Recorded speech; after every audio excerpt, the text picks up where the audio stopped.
स्वागत है आप सबका मेरे चैनल निफ्टी बेस्टी ट्रेड पर। आज हम इस वीडियो में समझेंगे बाईबैक के बारे में। बाईबैक क्या होता है, कंपनी बाईबैक अपने शेयर्स को क्यों करती है और बाईबैक का पूरा प्रोसेस कैसे काम करता है। चलिए शुरू करते हैं वीडियो को और समझते हैं बाईबैक के बारे में। सबसे पहले हम बात करते हैं कि बाईबैक होता क्या है। बाईबैक जब कोई कंपनी अपने शेयर्स को शेयर होल्डर से कम मार्केट प्राइस से ज़्यादा प्राइस देकर वापस खरीद लेती है, उसे हम कहते हैं बाईबैक। अब बात करते हैं कि कंपनीज बाईबैक क्यों करती है।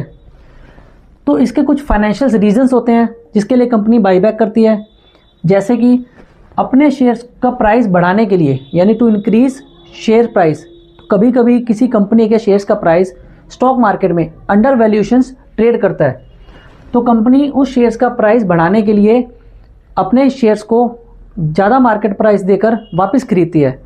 तो जिससे क्या होता है, जो मार्केट में नंबर ऑफ़ आउटस्टैंडिंग शेयर्स हैं वो कम हो जाते हैं और जब किसी कंपनी के आउटस्टैंडिंग शेयर्स कम होते हैं तो उस शेयर्स की डिमांड बढ़ती है, जिससे उस शेयर्स का प्राइस बढ़ने लगता है। तो कंपनी अपने शेयर्स का प्राइस बढ़ाने के लिए बाईबैक करती है। Second, to reward shareholders. कभी कभी कंपनी अपने शेयर होल्डर्स को रिवार्ड्स देने के लिए भी बाईबैक करती है। अब ये रिवार्ड्स क्या है, रिवार्ड्स ये कैश या डिविडेंड के रूप में ना होकर के कंपनी अपने शेयर्स को जब ज़्यादा मार्केट प्राइस देकर वापस खरीदेगी तो जो शेयर होल्डर्स हैं, जितने भी शेयर्स उनके बाईबैक में एक्सेप्ट होंगे, वो सीधा सीधा अपने शेयर होल्डर्स को प्रॉफिट मिलता है। तो जिससे शेयर होल्डर्स का ट्रस्ट कंपनी के लिए और बढ़ जाता है। अब हम तीसरे पॉइंट को समझते हैं, टू शो फाइनेंशियल स्ट्रेंथ। तो कंपनी कभी कभी फाइनेंशियल स्ट्रेंथ को शो करने के लिए भी बाईबैक करती है। ऐसा करके कंपनी मार्केट में एक मैसेज देती है कि कंपनी फंडामेंटल रूप से बहुत स्ट्रॉन्ग है और कंपनी अपने ही शेयर्स को ज़्यादा प्राइस देकर वापस खरीद सकती है। और ऐसा करने से जो इन्वेस्टर्स हैं उनका ट्रस्ट कंपनी के लिए और बढ़ जाता है, जिससे जो कंपनी के शेयर्स का प्राइस है उसे एक सपोर्ट मिलता है और कंपनी के शेयर्स के प्राइस को सपोर्ट मिलने से उस स्टॉक में एक पॉजिटिव सेंटीमेंट भी बनता है, जिससे कंपनी के जो प्रोडक्ट की वैल्यू है वो मार्केट में और ज़्यादा स्ट्रॉन्ग हो जाती है। अब हम फोर्थ पॉइंट को समझते हैं, टू मैनेज एक्सेस कैश। कभी कभी कंपनी अपने बिजनेस से इतना प्रॉफिट कमाती है कि कंपनी के पास कैश बहुत ज़्यादा इकट्ठा हो जाता है। उस टाइम उस कैश को मैनेज करने के लिए कंपनी के पास कुछ फ्यूचर्स आइडिया नहीं होते या कंपनी के पास कुछ न्यू बिजनेस प्लान नहीं होते, तो कंपनी उस कैश को मैनेज करने के लिए अपने ही शेयर्स को बाईबैक करती है, जिससे कंपनी के पास जो होल्डिंग है वो बढ़ जाती है और जो मार्केट में शेयर होल्डिंग्स है वो कम हो जाती है। अब ये तो हुआ कि कंपनीज बाईबैक क्यों करती है। अब हम समझते हैं कि कंपनी बाईबैक किस तरह से करती है। तो जो कंपनीज बाईबैक करती हैं उसके दो तरीके होते हैं। दो तरह से कंपनीज अपने शेयर्स को बाईबैक करती है। पहला टेंडर ऑफर बाईबैक और दूसरा ओपन मार्केट बाईबैक। अब टेंडर ऑफर बाईबैक क्या होता है। टेंडर ऑफर बाईबैक यानी जब कोई कंपनी अपने शेयर्स को शेयर होल्डर से करंट मार्केट प्राइस से ज़्यादा प्राइस देकर वापस खरीद लेती है, तो उसे हम टेंडर ऑफर बाईबैक कहते हैं। और ज़्यादातर कंपनीज है टेंडर ऑफर बाईबैक ही करती है। ओपन मार्केट बाईबैक कंपनीज बहुत ही कम करती है। वैसे ये होता क्या है, ओपन मार्केट बाईबैक वो होता है जब कंपनीज शेयर होल्डर से अपने शेयर्स को नहीं खरीदती, कंपनी डायरेक्ट स्टॉक एक्सचेंज से विद इन ए 6 मंथ, एक 6 महीने का एक टाइम पीरियड होता है जिसमें कंपनी धीरे धीरे करके उस स्टॉक को मार्केट से खरीद लेती है, तो उसे हम कहते हैं open market buyback. Tender offer buyback को हम एक एग्जाम्पल से समझते हैं। इसके लिए हम इन्फोसिस का एग्जाम्पल लेते हैं। इन्फोसिस का बाईबैक आया था अभी नवंबर 2025 में, जिसकी रिकॉर्ड डेट क्या थी, 14 नवंबर 2025 इसकी रिकॉर्ड डेट थी और इसका टेंडरिंग पीरियड था 20 नवंबर से 26 नवंबर।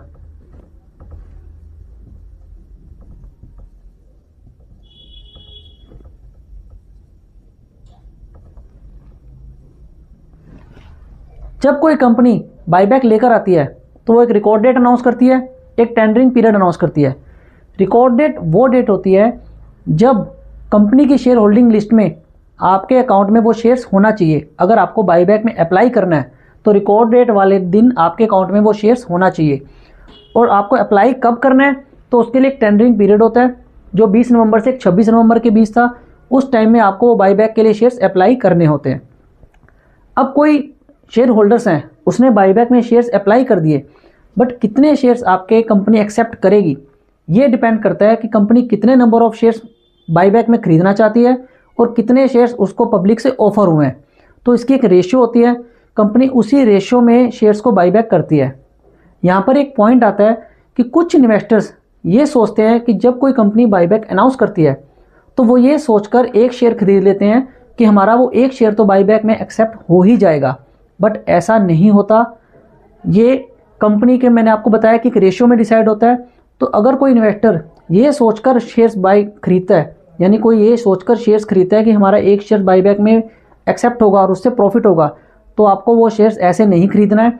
अगर आप कंपनी में लॉन्ग टर्म इन्वेस्ट करना चाहते हैं तो आप कंपनी में शेयर्स खरीदें। सिर्फ बाईबैक को सोचकर अगर आप शेयर्स खरीद रहे हैं तो आपको ऐसा नहीं करना। अब हम समझते हैं कि जब कंपनी बाईबैक कर लेती है उससे कंपनी को क्या बेनिफिट होता है और जो इन्वेस्टर्स हैं यानी शेयर होल्डर्स हैं उन्हें क्या बेनिफिट होता है। तो जब कोई कंपनी बाईबैक करती है तो कंपनी को बेनिफिट होता है कि कंपनी की प्रमोटर्स यानी जो कंपनी के प्रमोटर्स हैं उनकी होल्डिंग बढ़ती है और मार्केट में शेयर होल्डिंग कम हो जाती है। और जो इन्वेस्टर्स हैं उन्हें क्या बेनिफिट होता है, उनकी अर्निंग पर शेयर बढ़ती है, उनका यानी ईपीएस बढ़ता है, जिसे हम कहते हैं अर्निंग पर शेयर।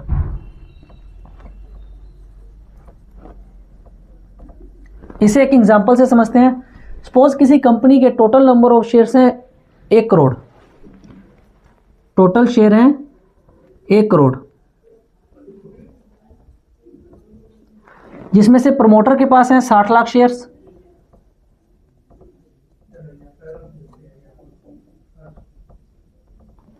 और 40 लाख शेयर हैं कंपनी ने मार्केट में सेल किए हुए हैं।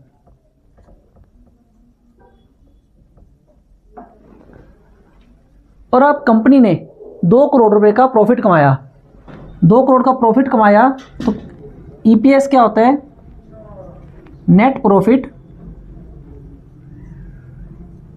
Divide total number of outstanding share,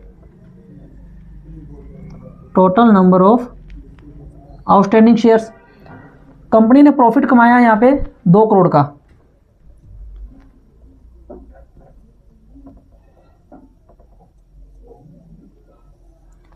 total number of outstanding share थे 40 लाख।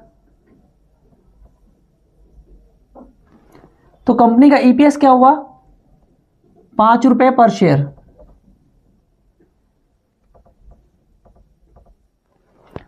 अब अगर कंपनी ने 40 लाख शेयर्स में थे 15 लाख शेयर्स बाईबैक में वापस खरीद लिए तो मार्केट में कितने शेयर्स रह जाएंगे, 25 लाख।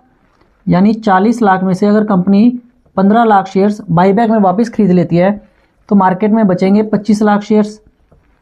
और प्रमोटर के पास होल्डिंग कितनी हो जाएगी, 60 प्लस 15 यानी 75 लाख।